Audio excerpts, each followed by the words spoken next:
In this video, you'll learn how to use Roofr Job Tags. To manage your available tags, start from the Jobs section of your Roofr dashboard. Select the Settings tab. Scroll down to Tags and click Manage Tags. This is a list of tags that will be available across all jobs.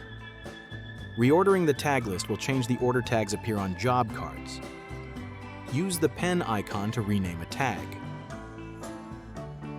Use the bin icon to delete. Click Add New Tag to create. To assign tags to a job from a job card, click Add Tag from the top left of the card and click the checkbox to assign a tag. To remove a tag from inside a job card, hover and click the X. Hover on the tag icon on the job card to view all tags.